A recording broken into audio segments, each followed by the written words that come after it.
What's up, broods and broodettes? It's the PicoDudes. I'm Sam Rathert, and with me, the Pico Dude who brews so smooth. It's Jeremy Hidalgo. Gosh, I wish I could come up with the good introductions like you do. I don't know what you're talking about. I'm talking about this smooth beer you've brought us today. So, what do we do on the PicoDudes? We review beers that we brew on our Pico Brew machines. Yeah. And they're anywhere from craft brews to recipes that we get from listeners or we make up ourselves. And we also work on coming up with new and interesting ways to experiment with those brews and all kinds of stuff. So crazy. We talk about beer and other bullshit. Talk about beer, try to have fun, get a little too loose sometimes. But yeah, that's what we're here to do today. And today you've brought us a delicious beer, right? I did. Today I brought the Pike Brewing Monk's Uncle Belgian Tripel Ale. And I'm pretty excited. It came out nice and clear. And alcoholic as something that's really alcoholic. We'll keep it. As a horse not alcoholic, I have never drank a horse, so I don't know. No, a horse is not alcoholic. No, okay. All right. So they're full of oats. It's full of oats. So do you want me to tell you a little bit about what a Belgian Tripel is? Oh, you know what? Yeah. Am I being a bad host today? Hey, Jeremy, what kind of beer is this? This is a Belgian Tripel. Wait, why is it harder? Like, we had our podcast kind of down. Oh, we were now we throw it. a camera up in front of us and we don't know what to say. Nope. We're just going to stare here mute, sweating. So, Belgian Tripel. I bet you the BJCP has something to say about a Belgian Tripel. They do. This is a beer that needs to be pretty complex with moderate to significant spiciness. Do we have that here? I think we'll get into it, but I'm not sure how much spicy. Moderate fruity esters and low alcohol. This is not low alcohol. This is not low alcohol. No, which is weird because they say that, because then down below they say the vital statistics on it, like 7.5 to 9.5%. AB. Yeah. I don't think it's saying it's low alcohol. I'm saying that you're not supposed to get a lot of that character in the nose and taste the aroma of the beer. Yeah, that makes sense. And I really don't. But we'll get into this beer in a few minutes. You did mention some esters. What are esters? I think they're from the Golden Girls. From the Golden Girls? Isn't Esther? No. She didn't contribute her yeast to this brew, did Oh, she? Jesus. Hey, fun fact. We're kind of comic book guys, right? Yeah. What do you think of that Marissa Tomei in Spider-Man? She makes a hot Aunt May. Does she? Well, would you like to know something more fun fact? Yes. She is actually older than the Golden Girls were when they started the show, The Golden Girls. She looks way better than any of the Golden Girls ever did like in that Blanche show. was 53 and she is 54. Is she really? Yeah. Huh. She's doing something right. I want in on that diet. Somebody's heavy-handed with the CG, maybe. Wow, Jesus. That's horrible. I don't know. All right, let's talk more about beers then. So we got a beer here from Pike Brewing. Pike Brewing. Pike Brewing, who from Seattle. So I'm sorry for all of our national and international listeners. We somehow end up really Northwest focused on a lot of the beers. I think a lot of the beers are Northwest because that's where Pico Brew is located. True. So as they they were the developed first the ones to Pico get packs, packs. these were some of the first ones that came out. They're the more commonly used ones by the Pico Brew listeners. And the Pico Brew people who were brewers first and Pico Brew employees second were tied into that scene and those people already, so probably got them on much faster. But we've had some from Berlin. We've had some from New York? Tractor Brewing. We've had some from New Tractor Mexico. Brewing was down in Albuquerque ish. So cool. Anyways, so Pike Brewing is like one of the iconic Seattle brewing companies, and you might think a Red Hook, you might think an Elysian or something. Pyramid. Pike is one of the first 3 microbreweries in Washington. Yeah. They actually started back in the 80s, and you had Charles and Rose Ann Finkel. Finkel and Einhorn. Too bad it's not. That's an Ace Ventura reference, by the way. Oh, boy. I know. I have not watched enough of that, or I have. Finkel and Einhorn. Einhorn and Finkel. So Charles and Roseanne Finkel, who really brought Belgian brewing to the Northwest. Mm-hmm. And back in '89, they started Pike's Place Brewing. Cool. Named because of its location. Near the Pike's Place Market. Yeah, where it sort of still is. It was downhill then, Yeah. down by the market, down below the market.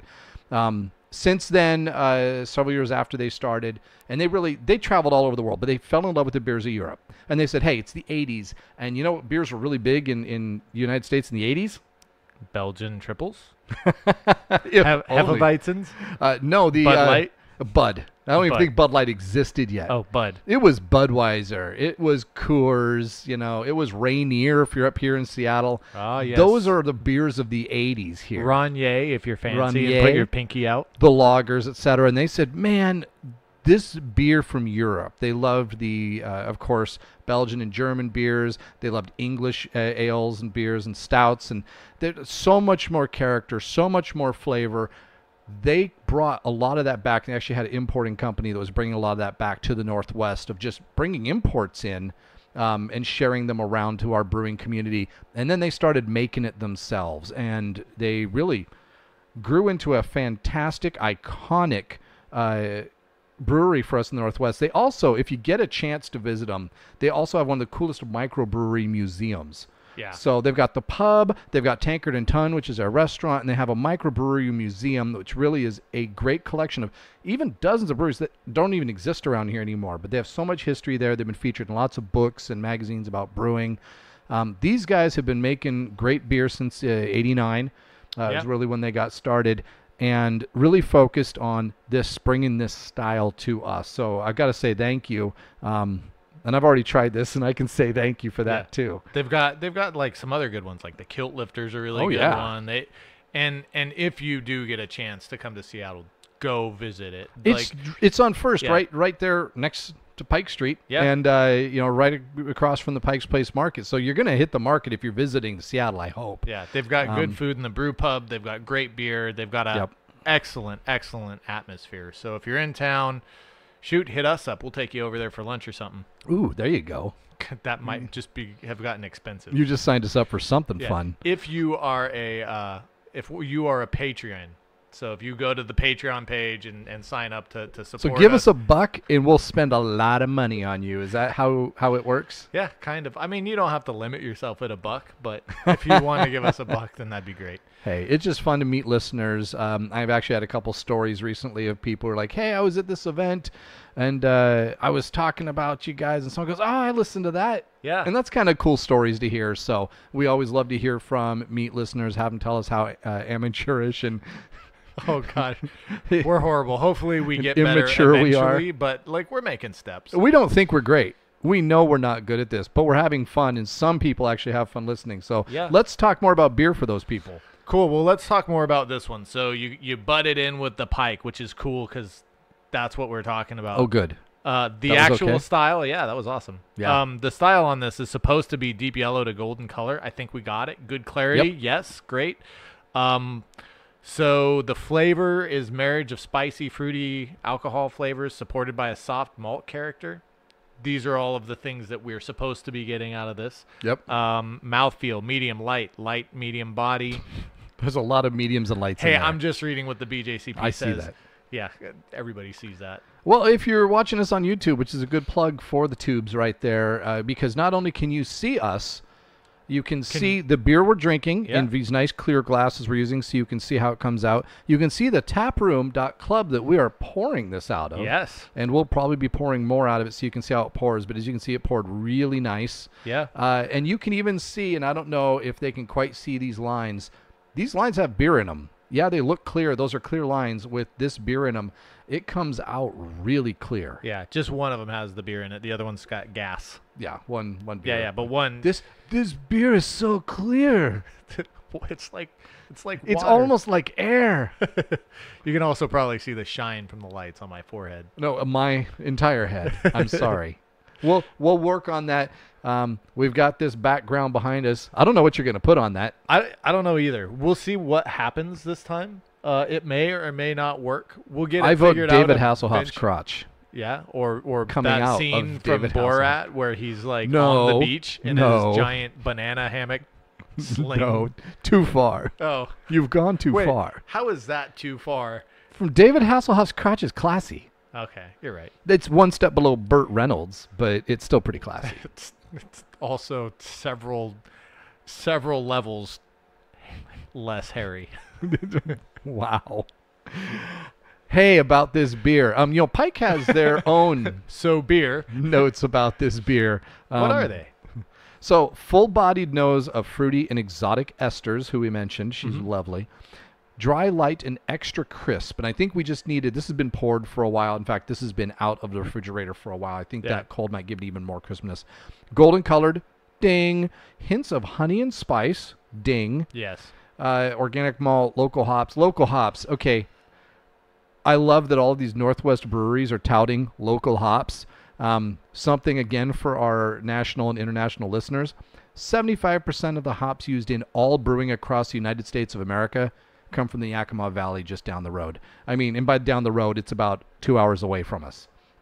That's 75% of the hops used in the country, in the brewing in the country, come from Washington State. So local hops, I'm using my quotation marks because almost every beer in Washington's local hops. Sure.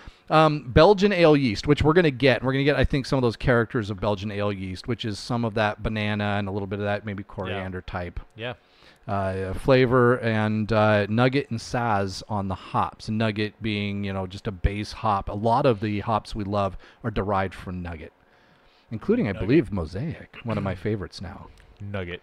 Nugget. I just like saying that word. I don't like Nugget because of the Denver Nuggets and how they beat the Sonics. I don't know, 20-something years ago. It was like 25 years ago. And I'm still upset about it, by the way. We went out, the first time a first seed's ever lost to an 8 seed. Yeah, don't bring NBA back to Seattle. I still have that shame on me. We're going to get some NHL, though. We have NHL. I think that vote went through, and it was announced yesterday. So, yep, totally. Do you know what we're going to be called? It's not the Gooey Ducks, is it? No. I so thought we should be the Brewers. I want to see Milwaukee's got that. I want to see that logo, though. Seattle Gooey Ducks. Seattle Gooey Ducks. And watch everyone else around the country try and pronounce Geoducks. All right, let's look at some beer. Man, this train gets off the track quick, but we're conducting. Again, fun, folks. This is what we're going all to keep about. it on. We have not had enough of this. What kind of alcohol do you think we're drinking here, Jeremy? All right. So this honest engine time. Yeah, this one's supposed to be 9% alcohol by volume. Mm-hmm. I think this one's a little bit higher, and this is why. So you think? So I brewed this at home on my Pico Brew, and what happened was it looked like I was just looking at the brew logs, and it looked like I actually adjusted the ABV up, which on this PicoPak only allows you to do one or two clicks, one bar. Okay. And so it looks like I did. And then that. it's just skulls. It goes from bars to skulls. Yeah, and then it's like your whole screen turns red and says warning.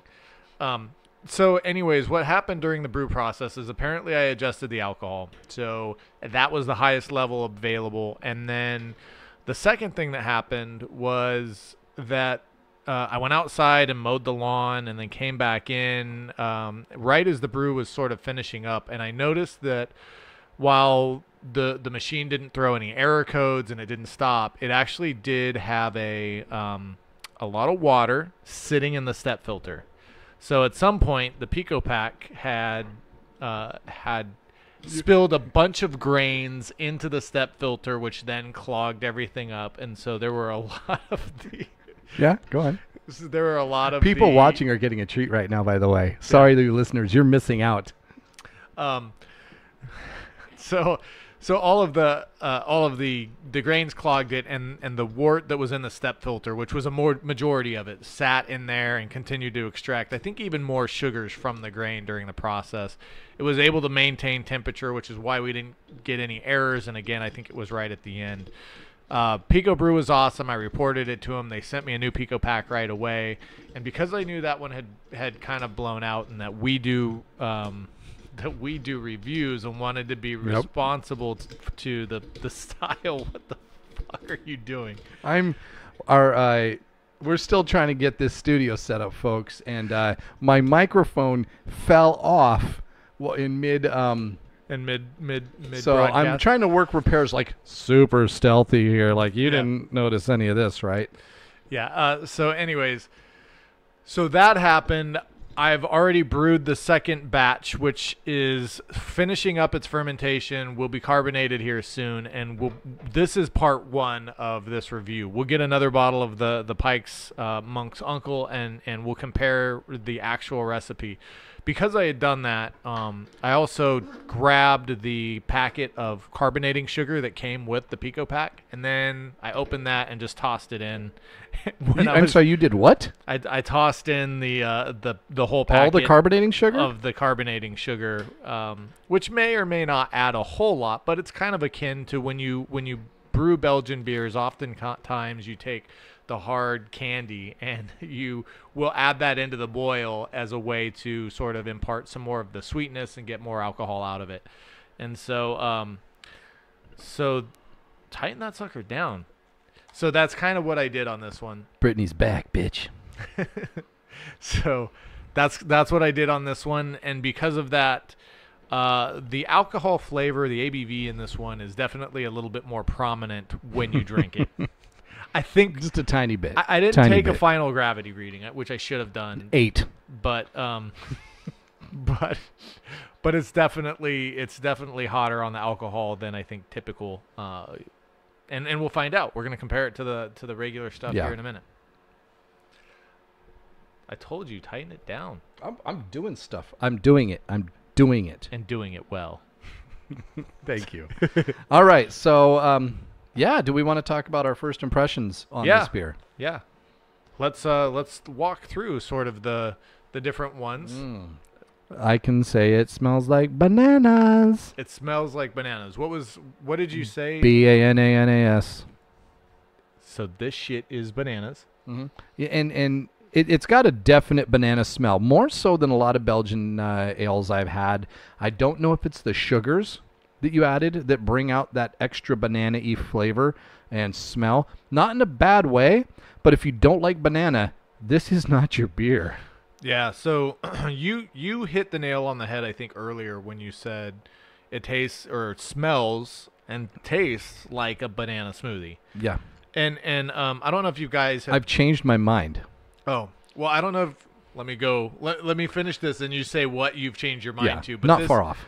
I don't know if you've gone to the grocery store and you can pick up the banana smoothie packets and then you add a banana, like a quarter cup of milk and 8 ice cubes.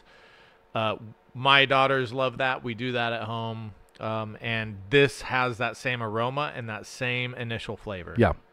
I was going to say, I once had, and I believe it was Captain Morgan's banana-flavored rum. This hits me like banana-flavored rum. Remember I originally told you when I took my first sip, I was like, that's like a rum and Coke. Yeah. Because it's got that alcohol. Not nearly as alcoholic, of course, but it's like a mixed drink. It's got almost the alcohol of a mixed drink. Like my bartender gave this to me, and I'm not going to accuse him of shorting me on the liquor. And I got that banana hit me a second later, and I went, okay, it's not rum and Coke, it's banana rum. Yeah. And vanilla Coke. But it is banana smoothie. I mean, that's what I ended up on when I finished my initial tasting of it. It's not in a bad way. You don't... Jeez. You're gonna pour that out on the computer. Was that one for our homies? That was for my dead microphone. That is slowly, ever so slowly creeping away from me. That one's for my homies. Yes, it's like I never mind. I'm sorry I ruined your wonderful tablecloth. So we're getting every episode. We're gonna change one thing, see if people can spot it. Right? Nope, not true. That would be fun, but that would take more way planning too long than we've got into this. We will. So this coming, you guys don't know what day it is. Depends on when I release this, but by the time they hear this, we will be together. We will be working on it. Yes. We're going to be turning this into, like, hopefully a legit YouTube/podcasting studio. Heck yeah. That's like some serious stuff. That's why we need some patrons and some Patreons, because it's patrons. Patreon is the website. Yes. This beer is really good. It's hitting me kind of hard. And this is not our first pour, and it has got to be a 10% plus beer. So it's going to make the second half of this episode excellent. Excellent. Yes. I need a cat. So we've established it's like a banana smoothie with a lot of alcohol. Yeah, like you added rum to a banana smoothie. Yeah. It does have the I cannot talk all of a sudden. It does have some spiciness to it. I think it's kind of like the coriander, a little bit of a white pepper or a a little bit of a peppery flavor. Kind of it. So this says sometimes clove-like phenols. I don't know if I get that. Yeah, I'm not. Maybe slightly, kind of like allspice. I don't know if you had some allspice, but it's got a little bit of a clove hint to it, and then it's got the. No, that's Old Spice. Okay. I got that way off. Old Spice. That's not allspice? No, do not put allspice in your armpits and expect it to stop perspiration or make you smell drink better. Old Spice. You'd like turn your armpit into dreadlocks, I would think, with that or something. I don't know. Hey, Mom. And now you can tell this beer is kicking in. But this is awesome. And so for the style, it nails it. I think it kind of nails it. I think it's for the style. I don't know. I haven't tried the actual one. Sweet. Well, it's again, so sweet and somebody sugary. added a bunch of sugar. Yes. Like I love cake, but I don't like frosting. This probably could have benefited from a little bit longer frosting on the fermentation. Think so? I think so. That way it could be more alcoholic. It would be more alcoholic, but the thing is because Eat up some of those sugars. I added more sugar to the actual brew process. I think it's fermenting as I watch. Yeah, the Pico firm that I used to track the temperature and the carbonation levels and the pressure and everything on the fermentation didn't take into account that I added more sugar. So I dare it. Yeah. Don't you just set that setting adding more sugar? No, but that would be nice. Dangerous. A little bit. It'd be nice to like go in and be able to sort of add a little bit of customization to the Pico. You know, that might come keeping in mind that the units we have, and we're going to do hopefully reviews on those soon too, they are intended for the basic brewer. It's supposed to make this easy. There are Pico brew machines that give you more customization options. They also cost a bit more. Zymatic. Yum. Z. And these are perfect for me, because I didn't know what any of this stuff was when I started. I like my Pico C. I want just a little bit more flexibility in Your Pico C is like your car. Yeah. Or sorry, my Pico. Your Pico S. I have a C. Yeah, I have an S, but you have an S Pro. It's pretty much the same thing. Mine's stainless steel, and I get ball lock kegs. There's not much difference. You love those ball locks. Sandra. Have you ever? Is she at the age of Golden Girls yet? Anyways.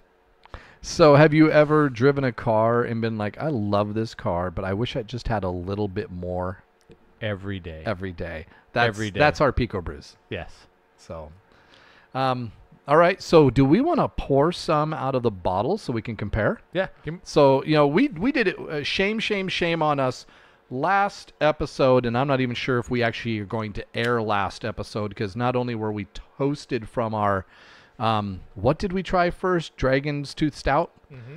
So not only were we toasted from the old Dragon's Tooth Stout, but, here, I'll slide that over, make it easy. I'll pour yours. Would you do it better. over the computer? And not only did we do that, but then after finishing a bunch of what we'd brewed plus a big 22-ounce bottle, we decided to do Dead Guy Ale. Now, originally we were going to do a comparison, same kind of thing we're doing here.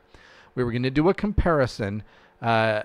However, I drank all my store-bought Dead Guy Ale, and when you went to the store to find us some, they were out. They were out. So instead, we just drank it because we were having so much fun. Talked about the Dead Guy Ale. We did do it with a different yeast. It was different than the first Dead Guy Ale that we reviewed way back in our earliest episodes. Yep.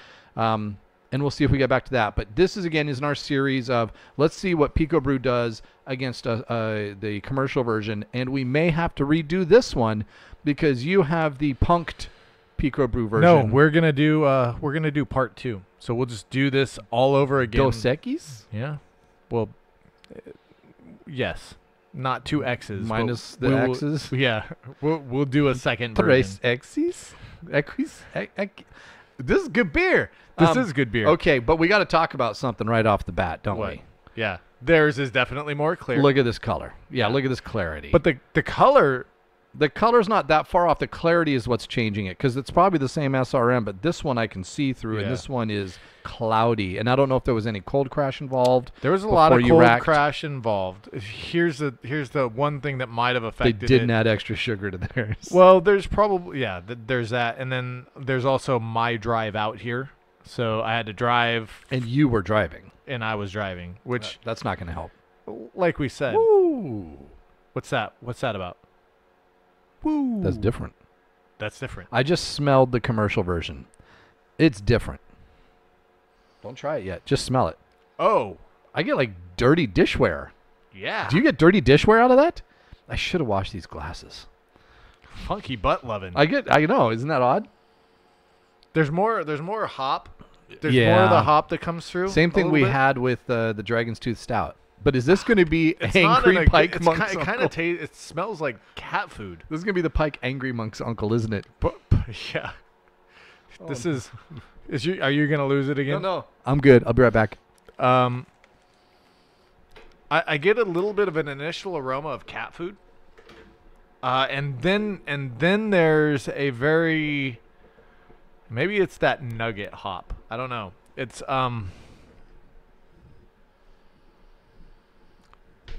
followed up by almost a coppery aroma, like a metallic, and then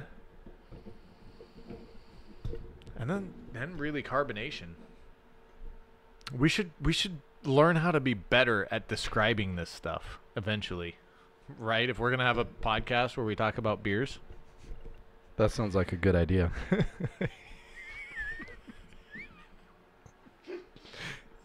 You're a funny guy. I've bent it, Jeremy. I've bent it. It's broken. She's busted, lad. Okay. It tastes different, too. What? Oh, this is... I might have to go, like, stand up. Yes. Lower. Lower. There's going to be some heavy editing involved in publishing this podcast. No, put it down by the bottom where your butt sits on the thing. Put it down by the bottom. Yes, right there above that, and then tighten it down, and then it shouldn't be able to cant. I will have to cut this part out of both the video and the You audio. are not cutting anything out. So if you're new to this, we have drinking game. Sort of a drinking game where if you're gonna get drunk. And if you're driving and listening to this, you need to keep drinking score. Game. Oh, you need to keep score and then drink later. So there's a lot of times where we say we're gonna cut something out. Thick down there. And then I don't. And I don't for a number of reasons. And chief among them is that I don't always have time to listen through the entire podcast again or for a second time prior to posting it. One of the things I hope to be better at here in the near future. This isn't going to work either. I can't tighten it when it's at the bottom. Oh. But what if I go barely up from the bottom? Yes. Enough for you to tighten it. All right, I'm with you. Okay. So should I describe this one now? Yeah, I think you should. All right. Well, I kind of did the aroma. I kind of did the first taste. First taste is not dirty dishwasher or water. No. So that initial banana flavor is kind of there, but it's not as prominent. It's not so overpowering banana flavor. It's different. It's a lot different. Take a second sip because a second. Yeah, I got to clear all this sweetness out of my mouth because something. Do I need to stop this and re-record the whole episode? I think it sounds great. Awesome. I don't think anyone listening right now is like, well, this is awkward. All right, so this is a little bit maltier. It's got sort of that like slick malty taste, like Lick ballsy taste. Malty. They said Not ballsy. lick ballsy taste. And it does sort of have a lick ballsy taste to it. Not that I would know. I'm not sure that's how I would describe it. It is different. It's sticking on my tongue with almost like it's poison. So first of Something's all, not right. it's not as sweet. It's not as crisp. So that's it should be colder too. Mm-hmm. Do you have something happen on the sides of your tongue right now? Yeah, and that's so. And I think this might have thrown off our flavor profile because it was so sweet my first sip, and then after a few it got kind of like, ooh, I like it. That to the point where now this is hitting the side of my tongue with the most sour. Well, I'm getting a little bit of that coriander, like a heavy coriander, and a little bit of peppercorn. And there's definitely an alcohol flavor, but then the bittering hops come in. And the bittering I'm getting hops, bitter. So bitter. The bittering hops seem to just linger, like right in the back and on the side of your of your tongue after you swallow. And I'm like, oh, that's a horrible. And I think we may have been thrown off by this rapid beast right here. So neither one of these are. I think these are both. I mean, they're both good examples of a triple, but they're very different. They are. Which is why we are going to do a part 2 with the PicoPak brewed correctly and with less variation. Are you okay? You're just staring at stuff. I'm like, are you trying to describe what's happening in your mouth? I'm more confused than a blind lesbian in a fish market right now. This is so odd. It's some sort of flavor that I can't. You found words for it, and I can't. It's okay. Not good. No, so I just went back to your first one. To my first one. Now it's sweet, isn't it? It is so sweet. It's so sweet. So it is very sweet, and the banana flavor is like. It's like someone just shoved an unpeeled creamy banana in your mouth. Yeah, it's very overpowering. Yes. And the alcohol to it kind of isn't as prominent as I thought it was before. There's also maybe it's hard to describe what's going on. These are wildly different. I think each on their own. It feels like everything's going wrong. Each on their own. They're fine, but when compared side by side, they're not remotely close. Well, they're not remotely close. Compared, I think either one alone, we would have been like, oh, that's good. Compared side by side, I'm like, I don't like either one. I don't know what to say, man. I was almost about to do that. What Jeremy just did was he combined them, and he's hoping for them to create a beautiful mashup. He is hoping for a Rihanna type mashup and not a. It's pretty good. I mean, we tried it with Dead Guy Ale. I mean, it did the trick. Or no, we tried it with Angry Dragon's Tooth Stout. Yeah, let me do another taste. It clarified my beer a little bit more. Did we get a bad? My entire mouth just says, like, there's spikes in it. It kind of goes like, this is the same, but no. Like, no, this is different. No, it's not the same at all. Well, there's like a very split second where you get some of the characteristics of the yeast that come through, where there's a little hint, and I just mean a very slight hint of that banana flavor come through. and then it goes away very quickly. I'd say it's a less So it's a little bit cleaner, but it's a less complex beer. When you're, and now I've contaminated my sample. Cleaner? You think it's cleaner? Well, it tastes so dirty to me. This is the Dirty Randy of beer. Why are you giving it to me? Here, we'll let the fine listeners who are watching this I've show enjoy this. Okay, so the weird thing is I've had the Monk's Uncle, and as a and it was good. Yeah, as a Belgian triple, like I'll drink a whole bottle. But if I'm going back and forth, first of all, I preferred my homebrewed version.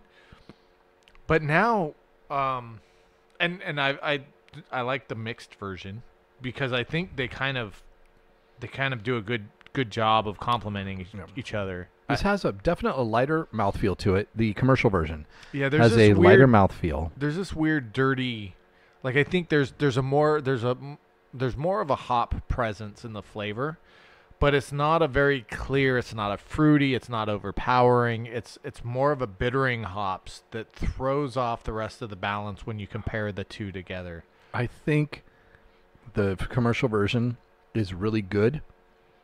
I feel my mouth right now is messed up, and it's not. I think I talked about those pills from the 3 Pigs that I did that changed the flavor of something just by taking this pill. Completely changes the flavor of something. Okay, so something like that happened here. So now that you're smoothing it out, your mouth is appreciating it more, right? Yeah. So here's what I get. So I get, and this is a little weird, but I get an initial like flavor of what I think cat food tastes like the canned cat food. Just really quick, like there's almost like that. Like I don't know what it tastes like. I've never tasted it, but like the way it smells. Well, me and ball licky. I'm gonna go with the cat food because that's. I just want to see that on the label of a beer. So it hits you with an initial quick taste of cat food. Oh, I thought you were gonna say ball licking. If you want to taste balls, try our beer. No. Hey, curious what your balls taste like? Not flexible enough? Try Kilt Lifter. So taste your balls. Taste your balls. Belgian Triple by Menon. Yum. So anyways, this is all alcoholic. This thing is only 9%. God knows what this store This does taste more alcoholic, for sure. Man. If my tongue can detect. Like I said, this is like a rum. Like a flattish rum and vanilla Coke and banana rum mixed drink. Yeah. I mean, I'll drink it. So okay, initial taste of the cat food, and then it oh yeah, let's go back to what happens after cat food. It shits in your mouth. No, I get the clove flavor. So what they describe is there. There's more of a hop presence. I get the bitter. The bitter is very bitter. The bitter is, I think, what's throwing me off because that just hangs around in my mouth, in the back of my mouth. The bitter is there. It's a very it's not a pleasant like a coffee bitter or anything like that. It's like a bitter like somebody crushed up a plant or a hop and put it in your drink, and it's just not. And it's all the worst of the bitter. Like when you have something that has lemon in it, and you're like, I like lemon, but then you bite into the lemon seed that they forgot to strain out, and that just like that bitter just. This is like absent father emo goth bitter. Yeah, I mean it's that bitter. Like this is black painted fingernails. Buys all its clothes at Hot Topic bitter. Mm-hmm. It is so bitter. We should almost we have daughters. We should almost come back and just do a review on this one. When our mouths have recovered. Yeah. Because I wouldn't drink either of these beers ever again. That's just, and I love a Belgian. And right now But that's not how we started out. When we started out, we drank multiple glasses of this before we started. And it was so good until I put this other thing in my mouth. And now it's made both of them taste bad. I actually enjoyed yours. And then it's like you have to prep your mouth for it. I don't know. Holy shit. See? So, okay. Alcohol. He's not your friend. Alcohol, I love you. Oh my gosh. So there's so much alcohol in the home brewed version. Even though I mix these two, I compare it to rum, keep in mind. like, I feel like if I burp and light a match in front of my mouth, I felt that after one swig. it's just going to be like a fiery show of stuff. Also known as the alcohol breath that I'm going to be blowing. Angry Dragon's Tooth Stout. All right. So this is a little unfair, but we should probably give this a rating. Ooh, do we have to? Stay tuned for part 2 when we actually rate these beers. I think that's the only fair way to do this. Yeah, and how do we You have a second batch. I do have a second batch. That didn't get all jacked up. It doesn't have extra sugar in it. It has completed its fermentation and will be racked by Saturday. That's your beer. Dude, even your burp sounds like it could power a jet. I mean, smells. Your burp smells like it could power a jet. That's good stuff right there. I'm so sorry. We have really had just a mess of an initial or 1 or 2 studio shows. Maybe we should go back to just sitting in the car and recording these. There you go. Who would use their face to move their microphone around? I don't know. The person sitting opposite of someone holding their microphone on their knee like it's still attached to something. And they don't know. They can't see down there. They might think this thing is still secure and fixed to a solid object. Yeah, right. It's secure and fixed to a solid object. It moves with me, but... Psst, it's my penis. Damn it. We got to stop this because the alcohol's getting to me. On that note... PicoDudes out.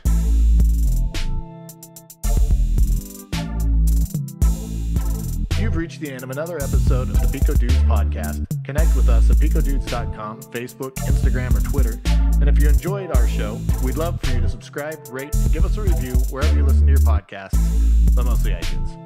Also, if you want a code that will help give you some discounts off the Pico Brew equipment, Z150D equals $150 off of the Z Series. Pro, P-R-O, 125D gives you $125 off of the Pico Pro, and C75D gets you $75 off of your purchase of a Pico C. We hope you enjoy listening. Look forward to hearing from you. PicoDudes out.